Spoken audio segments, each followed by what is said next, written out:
Hey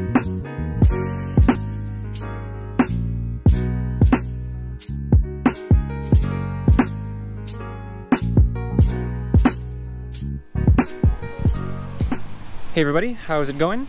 In today's video, I'm going to be going over my PCV / oil catch can setup.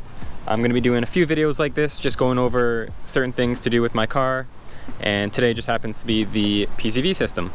So over here in the driver's side corner, I have a Mishimoto 3-port oil catch can, and I will show you where these hoses go. So the two on the outside here are going to be going to the valve covers, and the middle one is going to be going to our intake. So if we take a look at our driver's side valve cover, I have these HPS silicone, they're kind of reducer couplers. The valve cover size is going to be smaller, or sorry, the valve cover size is bigger than the ports on the catch can. So this not only bends it 90 degrees out of the way, it also shrinks as it goes towards the back.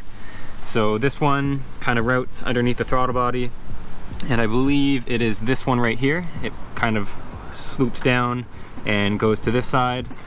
On the passenger side, I have another one of those HPS silicone couplers, and that goes around the back of the engine and goes to this guy here.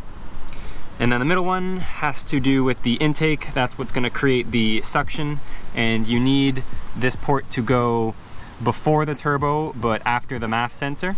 So I have this hose going downwards, and I'm not sure if you can see, but right here I have one of these silicone kind of port systems. So you cut a hole in the silicone coupler, and this kind of pinches and creates a little port.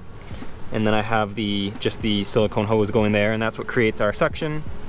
And that's all I have really for my PCV system. I'm not saying this is the best way or the proper way, but that's how I do it, and it seems to work pretty good.